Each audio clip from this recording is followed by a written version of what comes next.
بسم اللہ الرحمن الرحیم۔ السلام علیکم، ہمارے چینل پر خوش آمدید۔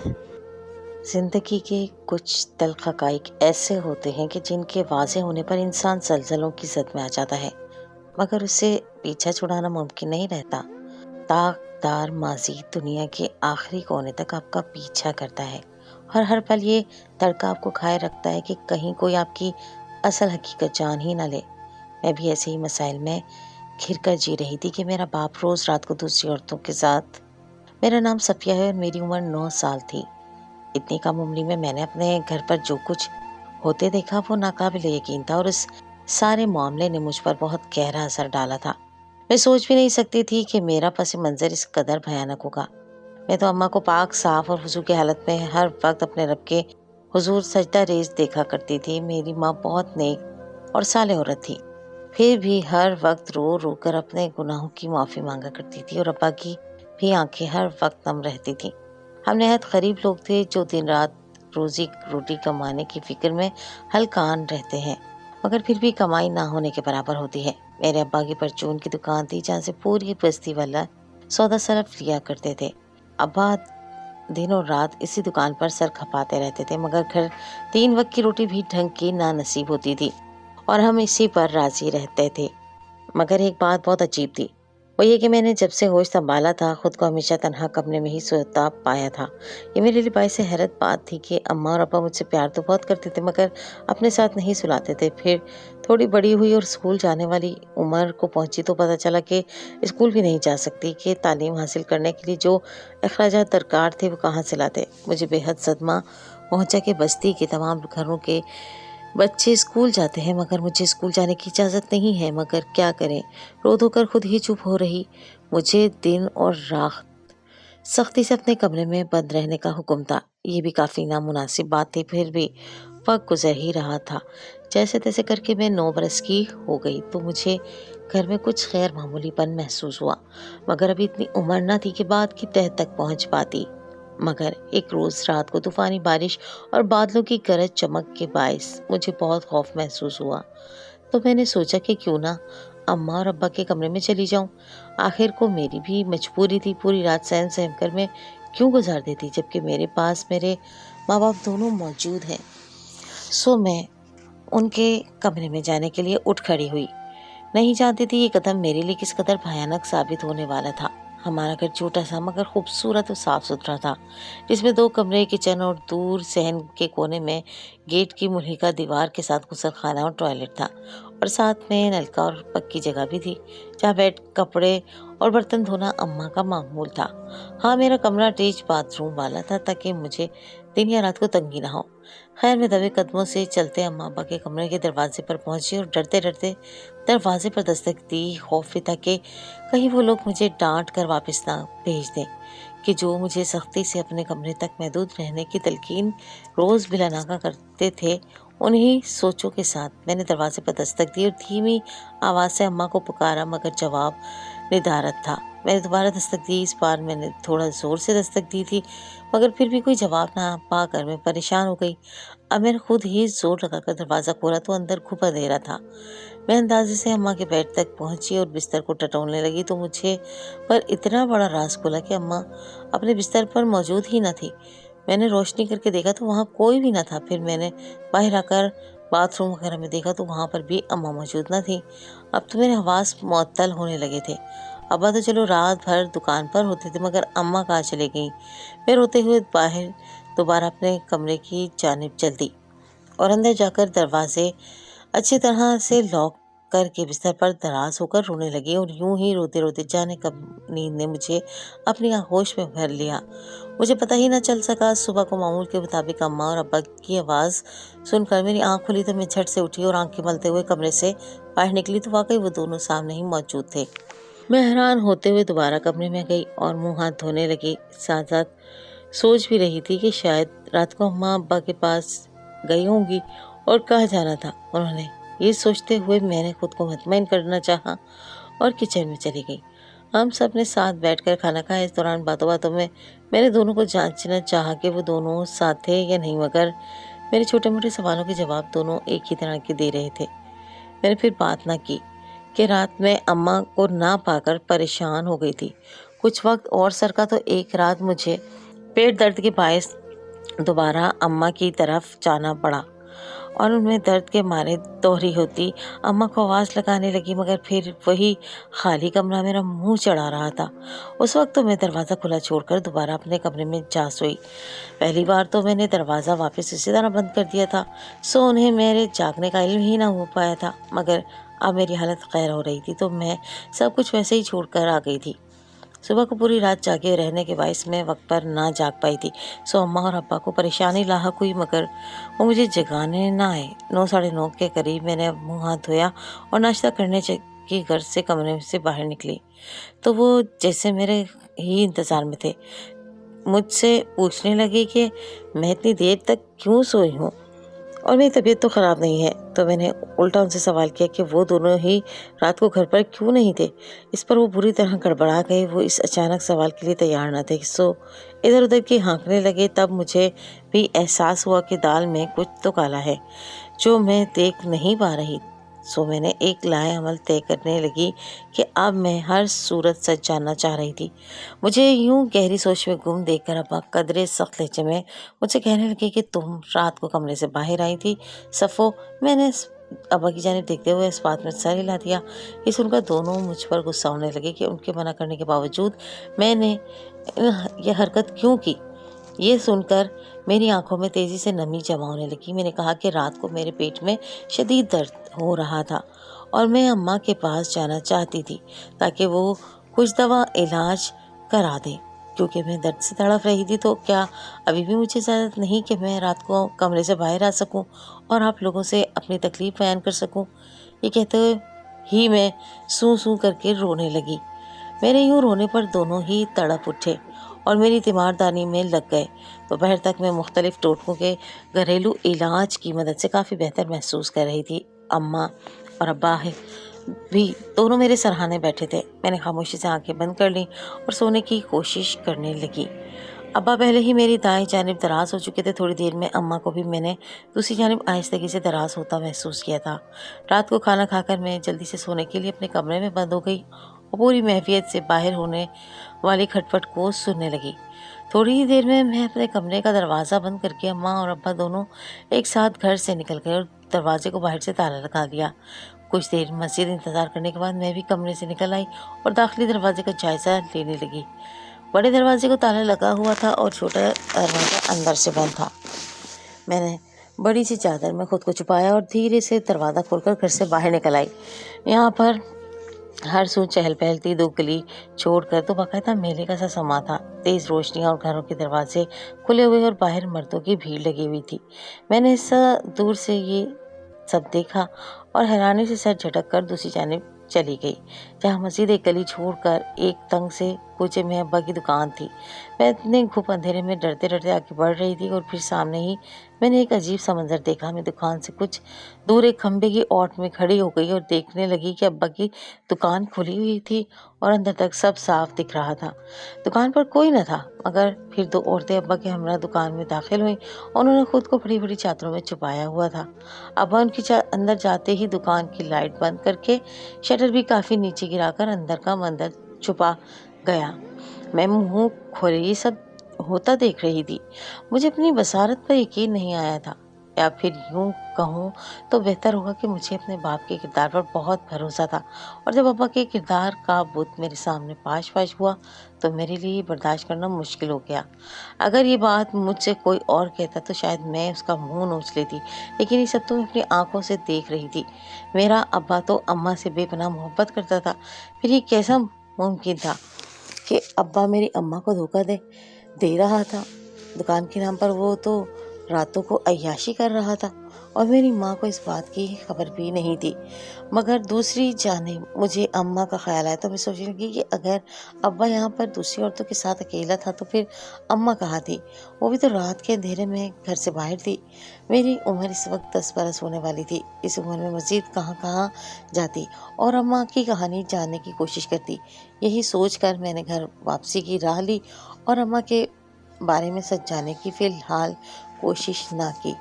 ابھی تو ابا کی اصلیت میرے 14 طبق روشن کرنے کو کافی تھی۔ اگلی صبح ابا کو دیکھ کر میرے حلق تک زہر بھر گیا۔ ابا ہر وقت اپنے تھک جانے اور روزگار میں برکت نہ ہونے کی بات کیا کرتا تھا۔ میں نے دل میں سوچا، جب راتوں کو اس طرح عیاشی کریں گے بجائے گاہک بگتانے کے تو پھر یہی ہوگا نا۔ اس پر یہ کہ اکثر دن میں اماں ان کے پیروں کی مالش کر رہی ہوتی تھیں کہ دن اور رات جانے کی خاطر جان جوخم میں ڈالتے ہیں۔ یہ نہیں جانتی تھی کہ وہ تو رات بھر عیاشی کر کے پیسہ بھی لٹاتے تھے۔ ظاہر ہے آج کل ہر کام پیسے سے ہی ہوتا ہے، اور ہم جس علاقے کے باسی تھے وہاں پر بڑے پیمانے پر عورتیں جسم فروشی کا کام کرتی تھیں، اور مرد حضرات ان کے چند لمحات کے عوض بڑی بڑی قیمتیں ادا کیا کرتے تھے، اور عورتوں کے اپنے گھروں کے مرد بے شرمی سے عیش کرتے تھے۔ بس یہ بات تھی کہ سودا کرنے والے مرد سارے ہی شہروں سے اور دور دراز علاقوں سے آتے تھے۔ اس طرح ان کی بھی اصلیت چھپی رہتی تھی، اور اچھے پیسے والے لوگ ان کو بھی خوب جی بھر کے نواز دیتے تھے۔ بستی کے مرد تو سب بس چھوٹی موٹی دکانیں کھول کر روزمرہ کی استعمال ہونے والی اشیاء بیچتے تھے۔ میں ہر وقت کی روک ٹوک سے عاجز آ کر جب بھی اماں اور ابا سے کہتی کہ مجھے باہر جا کر کھیلنے اور اسکول جانے کی اجازت کیوں نہیں دیتے، تو ابا مجھے پیار سے گود میں لا کر دلار کرتے اور کہتے کہ میری بیٹی اتنی پیاری ہے، میں نہیں چاہتا کہ کسی کو اس کی شکل بھی دکھے، اور یہاں پر آنے جانے والے مرد بھی برے ہوتے ہیں، بچوں کو اٹھا کر اپنے ساتھ لے جاتے ہیں۔ خدا نہ کرے کہ کبھی تمہارے ساتھ ایسا کچھ ہو جائے تو ہم کیا کریں گے؟ میں روتے ہوئے کہتی کہ پھر یہاں سے کہیں اور چلتے ہیں جہاں یہ برے لوگ نہ آتے ہوں، اور میری بھی پابندیاں ختم ہو جائیں۔ تو ابا گہری سرد آہ بھر کر کہتے کہ ایسا نہیں ہو سکتا، ہم یہاں پر ایک جانے والے کے توسط سے مفت میں رہتے ہیں، کہیں اور چلے جائیں تو یہ کرائے اتنے ہوں گے کہ 2 وقت کی روٹی کھانا بھی مشکل ہو جائے گا۔ یہ باتیں میں ابا کی زبان سے پچھلے کافی سالوں سے سنتی آ رہی تھی، مگر یہ بات میری سمجھ میں اب آئی تھی کہ اصل میں میرے ابا اسی جگہ سے چیک کر کیوں رہنا چاہتے ہیں، اور اپنے مفاد کی خاطر یہ بھی نہ سوچا کہ میں اس طرح قید کی زندگی میں کیسے رہوں گی، میرا مستقبل کیا ہوگا، اور کب تک یہ لوگ مجھے یوں سب سے چھپا کر رکھ سکتے تھے۔ اگر کسی دن جو لوگوں کو میرا علم ہو گیا تو پھر کیا ہونا تھا؟ مجھے کس بات کا خطرہ تھا؟ مجھے اس جگہ گھٹن سی ہوتی تھی۔ دن کے وقت بھی اماں مجھے گھر سے نکالنے نہ دیتی، میرا چھت پر جانا اور کھڑکی سے جھانکنا تک منع تھا، مگر میں بھی مجبور تھی کہ کر بھی کیا سکتی تھی سوائے کڑنے کے۔ ایک روز ناشتہ کرتے وقت اماں بولی، میں اب تھک چکی ہوں، اس سب سے مراد بہت تھک گئی ہوں، میری ہڈیوں میں جان ہی نہیں رہی، اب بس کچھ کرو اور یہاں سے نکال کر کہیں دور لے چلو جہاں میں اور میری بیٹی محفوظ ہوں۔ یہ بات کہتے ہوئے اماں کا لہجہ بھیگ چکا تھا اور چہرہ ضبط کی شدت سے سرخ پڑ چکا تھا۔ ابا بھی اداس ہو گئے تھے اور بولے، کیا کروں، ڈرتا ہوں یہاں سے جانے کی کوشش میں کہیں کوئی بڑا نقصان نہ اٹھا بیٹھوں۔ یاد نہیں جب ایک بار ایسا کرنے کی کوشش کی تھی تو کیا ہوا تھا؟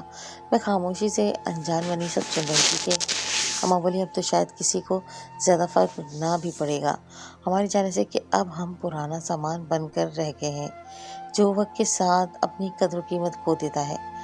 ابا نے اماں کو آنکھ کے اشارے سے جیسے خاموش ہونے کو کہا تھا کہ اماں بس ٹھنڈی آہ بھر کر رہ گئیں۔ پھر چند دن بعد میں ایک بار پھر ابا کی دکان پر پہنچی۔ اس بار میں نے سوچا کہ کچھ وقت مزید رہ کر دیکھوں گی، شاید کہ بات کچھ اور ہی ہو، مگر وہاں کا منظر عین وہی تھا۔ ویسے ہی 2 عورتیں خود کو چادروں میں چھپائے ابا کے ساتھ دکان میں داخل ہوئیں، اور ابا نے بڑے پراسرار طریقے سے دکان کا شٹر نیچے گر کے ایک بار پھر ارد گرد کا جائزہ لیا، اور پھر جیسے مطمئن سا ہو کر خود بھی اندر چلا گیا۔ ابا کے انداز سے یوں لگ رہا تھا جیسے انہیں ڈر تھا کہ کوئی ان کا پیچھا نہ کر رہا ہو۔ مجھ سے مزید وہاں پر رکنا دشوار ہو گیا۔ میں بھرائی آنکھوں کے ساتھ وہاں سے نکل کر واپس گھر کی جانب بڑھنے لگی تو اس رنگین محلے میں بے اختیار نظر پڑی، اور اس میں کئی پل تک وہاں سے ہلنے کے قابل نہ رہی تھی۔ میرے پورے وجود میں غصے سے شرارے پھوٹ رہے تھے۔ ابا کو دیکھ کر مجھے بہت گہرا رنج ہوا تھا، لیکن آج جو بھی منظر میں نے اپنی آنکھوں سے دیکھا تھا، اسے دیکھنے کے بعد تو مجھے ایسا لگا تھا جیسے ابا یہاں اپنے کاروبار اور دکان کی وجہ سے نہیں بلکہ اپنی عیاشی کی وجہ سے رکے ہوئے تھے۔ میں بہت دیر اپنی جگہ سکتے میں کھڑا رہا، اور جب واپس لوٹ کر گھر آنے لگی تو کچھ شرابی جو جھومتے ہوئے سامنے چلے آ رہے تھے، انہیں دیکھ کر خوف سے میری جان نکل گئی تھی۔ تازہ ہوا کے چکر میں یہ تو بھول گئی تھی کہ رات کے وقت یہاں کس قسم کے لوگ گھوما کرتے ہیں۔ میں بہت عرصے بعد گھر سے باہر نکلی تھی۔ ان شرابیوں کو دیکھ کر مجھ پر کپ کپی طاری ہونے لگی تھی۔ میں جلدی سے ارد گرد چھپنے کی تلاش کرنے لگی، پھر ایک لکڑی کے اونچے پائے والے کھوکھلے کے نیچے گھس کر لیٹ گئی۔ اب وہ مجھے نہ دیکھ سکتے مگر وہ کچھ فاصلے پر کھڑے ہو کر جتنے فحاشی انداز میں میری ماں کا ذکر کر رہے تھے وہ سننا میرے لیے بہت حسناک تھا۔ ان میں سے ایک بولا کہ شیرین یعنی میری ماں بھلے بڑی عمر کی ہو گئی ہے مگر اس کا بدن ابھی بھی جوان ہے، اور میں تو کئی دن تک اس کے حصار سے نکل ہی نہیں پاتا اور پھر مجبور ہو کر دوبارہ یہاں پہنچ جاتا ہوں۔ دوسرا بھی اسی انداز میں گھٹیا زبان استعمال کرنے میں مصروف تھا۔ پھر ایک گاڑی وہاں پر پہنچی جس میں سوار ہو کر دونوں وہاں سے دفع ہو گئے اور میں مرے قدموں سے گھر روانہ ہو گئی۔ میری آنکھوں سے آنسو بہنے لگے تھے۔ میں سوچا کرتی تھی کہ ابا اتنی خراب جگہ پر ایک بیٹی کے ساتھ کیسے رہ سکتے تھے۔ انہیں اس بات کا احساس بھی نہیں تھا کہ اس ماحول کی وجہ سے میری پوری زندگی تباہ ہو رہی تھی۔ نہ ہی میں تعلیم حاصل کر سکی تھی، نہ آزادی سے اپنی زندگی جی سکی تھی، اور آج اتنے عرصے بعد چھپ کر گھر سے باہر نکلی بھی تو چند قدم ہی میرے لیے اس قیامت بن کر رہ گئے تھے۔ ساری زندگی ساری رات آنکھوں میں ہی گزر گئی تھی، اور جب صبح کا وقت ابا گھر آیا تو اس کی آنکھوں میں سرخی کے ڈورے دیکھ کر میں جان گئی تھی کہ وہ ساری رات کیا کر کے آیا ہے۔ میں نفرت سے ابا کی جانب دیکھا تو وہ حیرت سے مجھے دیکھ کر بولا، کیا ہوا میری بیٹی، ناراض ہے مجھ سے کیا؟ میں نے غصے سے کہا، مت کہو مجھے بیٹی، اماں نے مجھے ٹوکنا چاہا تو میں ان پر بھی چڑھ دوڑی۔ میں نے کہا کہ رات کو وہ دونوں کیا کرتے ہیں، میں سب جان گئی ہوں۔ میں نے سب کچھ ان کو بتایا تو وہ شرمندہ ہو گئے۔ میں بھاگ کر اپنے کمرے میں پہنچ گئی، میرے پاس آئے اور کہنے لگے، اب سب دیکھ چکی ہو تو منہ موڑ کر مت بیٹھو، آج میں تمہیں سچائی بتاتا ہوں۔ پھر ابا بولے کہ میری ماں اس بستی کی تھی تو مجبور تھی کہ جسم فروشی کا کام کرے۔ میرا باپ میرا پیدا ہوتے ہی فوت ہو چکا تھا۔ ماں پہلے تو کسی نہ کسی بہانے خود کو بچا لیتی تھی مگر بھری جوانی میں بیوہ ہونے کے بعد وہ مجبور ہو گئی اور یہ کام کرنے لگی۔ پھر کافی عرصے کے بعد اماں کے ہاں ایک ہی سال کے وقفے سے 2 بیٹیاں پیدا ہو گئیں۔